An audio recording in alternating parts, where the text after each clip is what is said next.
Hi friends, welcome back to my channel. ఈ స్టోరీకి writer SNMR Sridhar గారండి. శ్రీధర్ గారి అన్ని స్టోరీస్ కి కాపీరైట్స్ వర్తిస్తాయి. ఆయన పర్మిషన్ లేకుండా యూట్యూబ్ లోనే కాదు మరే ఇతర సోషల్ మీడియా నెట్వర్క్ లో కూడా ఆయన స్టోరీస్ ని అప్లోడ్ చేయడానికి వీల్లేదు. దయచేసి అలా చేయకండి ఫ్రెండ్స్. అలా చేస్తే లీగల్ గా చాలా ప్రాబ్లమ్స్ ఫేస్ చేయాల్సి వస్తుంది. అలానే ఈ స్టోరీస్ చదువుతున్న వాళ్ళైనా వింటున్న వాళ్ళైనా మీరు మరే ఛానల్లోనైనా శ్రీధర్ గారి స్టోరీస్ ని చూసినట్లయితే వెంటనే నాకు కామెంట్ బాక్స్ లో మెసేజ్ చేయండి. ఇది పూర్తిగా శ్రీధర్ గారి ఛానల్ అండి. కేవలం ఆయన స్టోరీస్ మాత్రమే ఇందులో ఉంటాయి.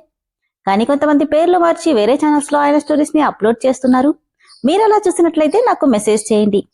ఇక లేట్ చేయకుండా వీడియోలోకి వెళ్ళిపోదాం ఫ్రెండ్స్. ఎస్ఎన్ఎంఆర్ శ్రీధర్ గారు రాసినటువంటి మనోభిరాముడు 97వ భాగం.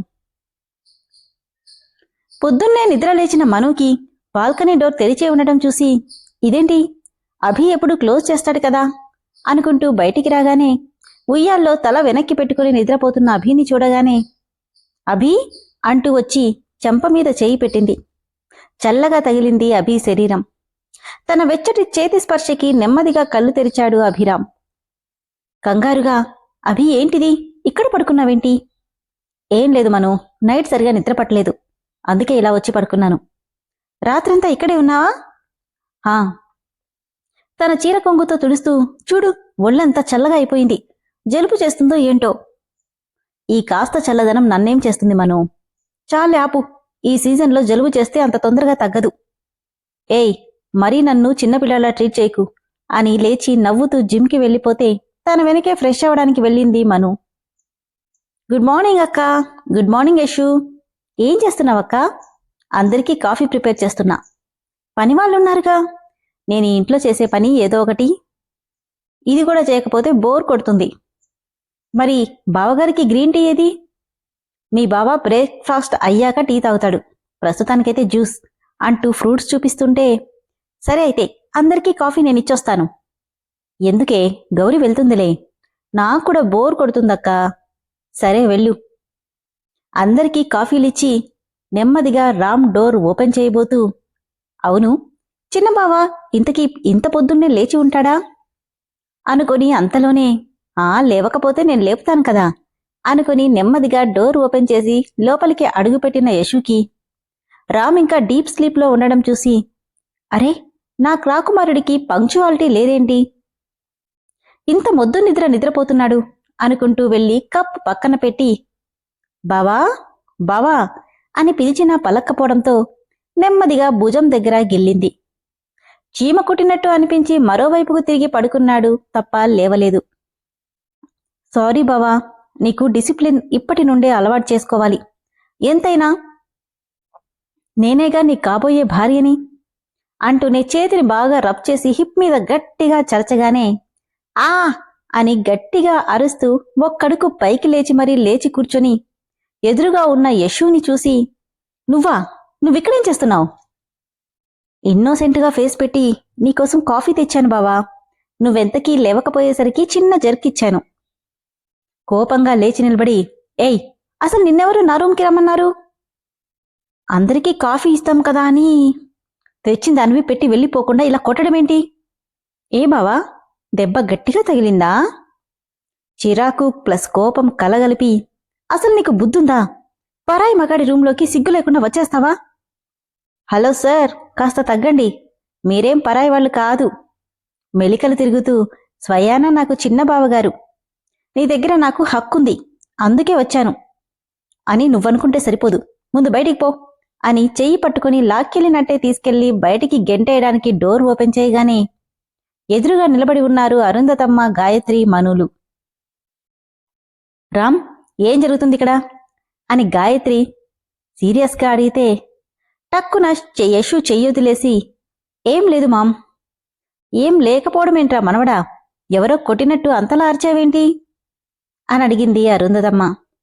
అది నేనే అమ్మమ్మా, బావని హీ అని యశు ఏదో చెప్పబోతుంటే, ఏం లేదు నానమ్మా, తనని సడన్గా నా రూంలో చూసేసరికి భయపడి అరిచేశాను.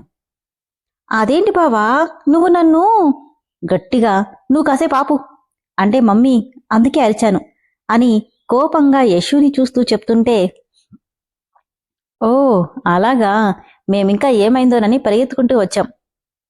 కాని అత్తయ్య గారు, పాపం మరిదిగారు ఏదో చెప్పలేక ఇబ్బంది పడుతున్నట్టు ఉంది అంది మను.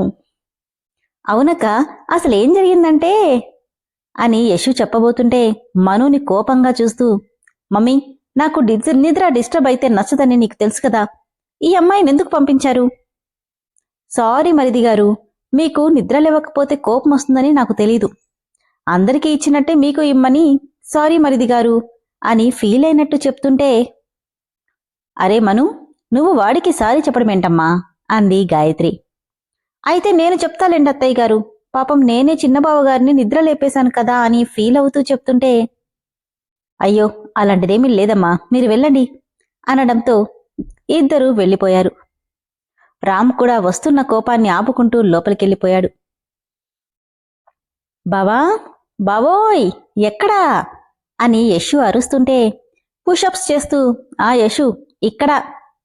వావ్ బావా, పుషప్స్ చేస్తున్నావా? హా, నేను కౌంట్ చేయనా? ఓకే అనడంతో కౌంట్ స్టార్ట్ చేయబోతూ, కాని బావా, ఇలా కాదు, ఇంకోలా పుషప్స్ చేద్దామా?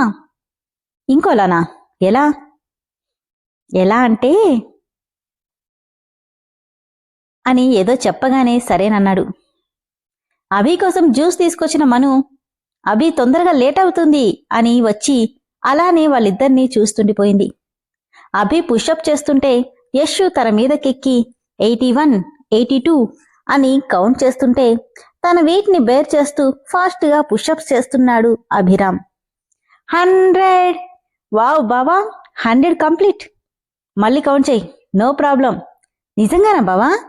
చేస్తూనే, ఎస్ బేబీ, వెయిట్లెస్గా ఉన్నావు, ఇంకో 1000 అయినా చెయ్యొచ్చు అని యశుని మోస్తూనే అభిరామ్ చెప్తుంటే, ఇదంతా చూస్తున్న మనుకి షర్ట్లెస్గా ఉన్న అభి వీపు మీద కాళ్లు పెట్టి నిలబడిన యశుని చూస్తుంటే ఎంత సొంత చెల్లెలైనా స్వతహాగా ఆడదానికుండే జలసి కొద్దిగా బయటికి రావడంతో వాళ్ళలా ఉండడం అస్సలు నచ్చలేదు.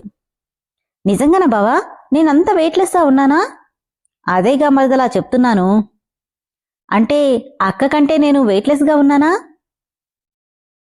తను అడిగిన దానికి మీనింగ్ పెద్దగా తెలియక అమాయకంగా అడుగుతుంటే నవ్వుకుని, మీ అక్కకి ఇలాంటివన్నీ నచ్చవు, ఒక్కసారైనా నీలా కోఆపరేట్ చేస్తే కదా తెలిసేది, అచ్చం ముద్దపప్పే అనుకో అన్నాడు అభి.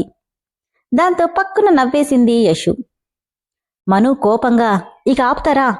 ఏంటి, నేను ముద్దపప్పునా అంటూ వచ్చింది. అంతేగా మను, యశున్ చూడు ఎంత బాగా కోఆపరేట్ చేస్తుందో, ఇలా ఏ రోజైనా నువ్వు చేసావా? ఏంటక్కా ఇలా చేస్తున్నావు? పాపం బావ చాలా ఫీల్ అవుతున్నాడు. ఏడ్చావులే గాని ముందు కిందకి దిగు. ఎందుకు? ఉండనివ్వు, చేస్తున్నాను కదా మను. ఏం అక్కర్లేదు, ఇలా రావే అంటూ చెయ్యి పట్టుకుని కిందకి లాగేసింది మను. ఏంటక్క నువ్వు, ఇంకాసేపు ఉండేదాన్నిగా. ఏం అక్కర్లేదు, నువ్వెళ్ళి కాఫీ తాగు. ఆల్రెడీ తాగేశాను. అయితే రేపేగా కాలేజ్ ఓపెనింగ్, వెళ్ళి అన్నీ సర్దుకో. అది కాదక్కా, వెళ్ళమన్నానా? సరే అని వెళ్తూ మళ్ళీ వెనక్కొచ్చి, బావా ఒక డౌట్. అడుగు మరదలా. ఇంత పెద్ద జిమ్ హాల్లో నువ్వొక్కడివే జిమ్ చేస్తున్నావేంటి? మరి చిన్నబావ చేయడా?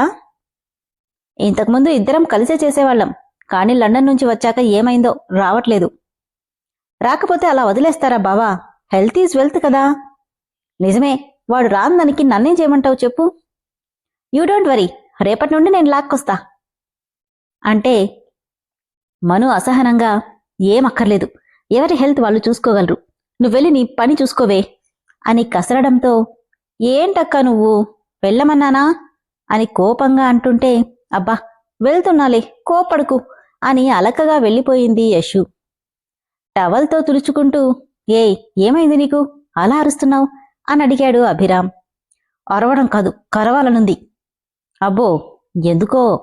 విశాలంగా ఉన్న ఛాతి మీద చెమట బిందువులను చూస్తూ కోపంగా, ఏంటి ఎక్స్పోజింగ్? ఎక్స్పోజింగ్? నేనా? ఇది ఎక్స్పోజింగ్ కాక మరేంటి? ఏమైంది మను నీకు? నేను రోజు ఇలానే కదా ఉంటాను. ఈ రోజు నుండి ఇలా ఉండకండి. అంతేకాదు, జిమ్ చేసేటప్పుడు డోర్ వేసుకొని చేయడం అలవాటు చేసుకో. నవ్వుతూ, నేనేమైనా వాష్రూంలో ఉన్నాననుకున్నావా? అసలేమైంది నీకీరోజు, పిచ్చి పిచ్చిగా బిహేవ్ చేస్తున్నావు అని తన చేతిలో ఉన్న జ్యూస్ గ్లాస్ అందుకుని వెళ్తుంటే, నిజమే, నీరోజు నేనెందుకు ఇలా బిహేవ్ చేస్తున్నాను? అయ్యో అంటూ తల పట్టుకొని, నిజంగానే నాకు పిచ్చి పట్టినట్టుంది అనుకుని సారీ అంటే వెనక్కి తిరిగి, నీకు నిజంగానే ఈరోజు ఏదో అయింది, ఏమీ లేకుండానే సారీ ఎందుకు చెప్తున్నావు అని అసహనంగా అక్కడి నుండి వెళ్ళిపోయాడు అభిరామ్. ఏంటి నేను భార్య అంటే ఇలానే ఉంటారా, లేక నేనే ఇలా ఉన్నానా? చిచి చి అనుకుంటూ చిరాగ్గా బయటకొచ్చింది మను. అక్కా, అన్నీ సర్దేసుకున్నా అని నవ్వుతూ వచ్చింది యశ్షు. నవ్వుతూ ఆమె నుదుటి మీద ముద్దు పెట్టుకుని, పద నీకు మసాలా దోశ పెడతాను అంటూ తీసుకెళ్ళింది ఆమెని. అభిరామ్ హెయిర్ కోమ్ చేసుకుంటుంటే సైలెంట్గా డోర్ దగ్గర నిలబడింది మను. నాతో ఏమైనా మాట్లాడాలా? నవ్వుతూ దగ్గరకొచ్చి, ఏం లేదు అంటూనే రోజులా తనే హెయిర్ కోమ్ చేసి టై సెట్ చేస్తుంటే, ఇప్పుడు ఓకేనా? నాకేమైంది? హ్యాండ్స్ బటన్స్ పెట్టుకుంటూ, ఏం లేదు, మీ చెల్లి నా మీదకెక్కిందని జెలస్ ఫీల్ అయినట్టున్నావు కదా అన్నాడు అభిరామ్. నీకెలా తెలుసు? నవ్వి, లేడీస్ సైకాలజీ, అనుమానం పుట్టి ఆ తర్వాత ఆడది పుట్టిందంటారు, అందుకే అడిగా. ఛీ, నాకలాంటి అనుమానాలేం లేవు. కాకపోతే ఎందుకో నిజంగానే నచ్చలేదు. తన గుండెల మీద చేయి పెట్టి, ఈ ప్లేస్ ఎప్పటికీ నాదే, దీనిమీద నాకే హక్కుంది, అందుకే కోపమొచ్చింది. నీ హక్కు 6 నెలల వరకే, తర్వాత నా దగ్గరికి ఎవరొస్తే వాళ్లదే. అది చూద్దాం. నాకు తెలుసు, ఇక్కడ నేను మాత్రమే ఉంటాను, ఇంకెవరికీ ఆ ఛాన్స్ ఇవ్వను. అంటే ఇది కొంచెం ఓవర్ కాన్ఫిడెన్స్లా లేదు అన్నాడు అభిరామ్. ఆ టై పట్టుకుని దగ్గరికి లాక్కుని, నో మిస్టర్ హస్బెండ్, ఇది సెల్ఫ్ కాన్ఫిడెన్స్, దీని ముందు నువ్వు ఓడిపోక తప్పదు. లెట్స్ సీ అంటూనే తన నడుం పట్టి దగ్గరికి లాక్కోవడంతో అతని మెడ చుట్టూ చేతులేసి దగ్గరకు చేరింది మను. ఒక చేత్తో తన నడుముని సవరిస్తుంటే, బట్ బాగా ముదిరిపోయావు మను అన్నాడు. తన చేతులు సరిగమలకు చిగురుటాకులా వణుకుతున్నా అవేమీ పైకి కనపడనివ్వకుండా అభి నుదుటి మీద నుండి చూపుడు వేలితో రాస్తూ హస్కీగా, సావాసదోషం శ్రీవారు, ఏం చేయను, పైగా ఈ కాలంలో ఇలా ఉంటే తప్ప హస్బెండ్స్ ని కంట్రోల్ చేయలేకపోతున్నాం అంటూనే పెదవుల దగ్గరికి రాగానే దాన్ని చటుక్కున కొరకబోయాడు అభిరామ్. నో చీటింగ్ అంటూ తన వేలిని లాగేసుకుంది.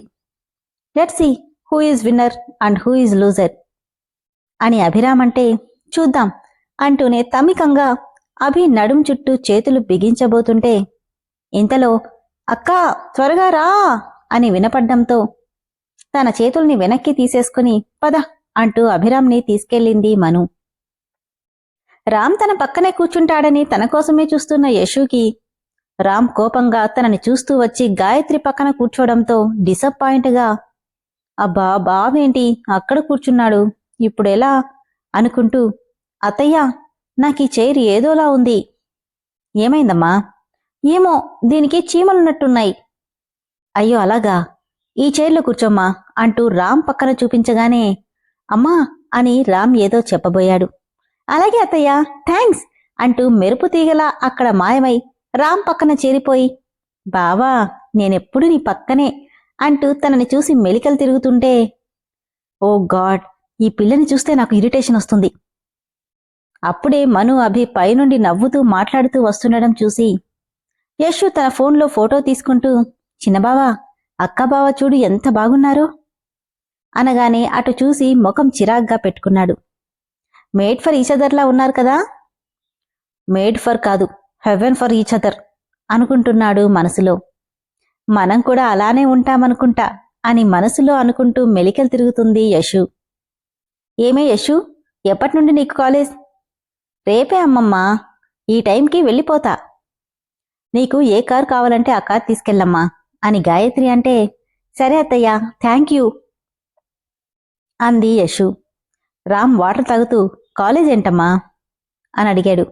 నీకు తెలియదు కదా రామ్, యశు ఇక్కడే కాలేజ్లో జాయిన్ అయింది, ఇక నుండి మనతో పాటు ఉంటుంది అనగానే వాటర్ తాగుతున్న రామ్కి పొరమాలి విపరీతమైన దగ్గొచ్చేసి ముల్లోకాలు కనిపించేశాయి. విన్నారు కదా ఫ్రెండ్స్, ఎపిసోడ్ చాలా బాగుంది కదా. యశు అల్లరి మనులో కాస్త జెలసీని క్రియేట్ చేస్తే తను పర్మనెంట్గా ఇక్కడే ఉంటుంది అన్న మాటకి రామ్కి ముల్లోకాలు నిజంగానే కనిపించాయి. ఇక వీళ్ళిద్దరి సరదా సరదా సన్నివేశాలు ఎలా ఉంటాయో తదుపరి ఎపిసోడ్లో తెలుసుకుందాం. అండ్ మీకైతే అర్థమైందా రామ్ యశులు అల్లరి చూస్తుంటే మీకేమనిపిస్తుందో? స్టోరీ అయితే చాలా బాగుంది కదా ఫ్రెండ్స్. స్టోరీ కనుక నచ్చిన వాళ్ళు దయచేసి ఇమ్మీడియట్గా మెంబర్షిప్లో జాయిన్ అవ్వండి. అలా అయితే మీకు 10-12 ఎపిసోడ్లు ఒకేసారి చదివేయచ్చు. Thank you.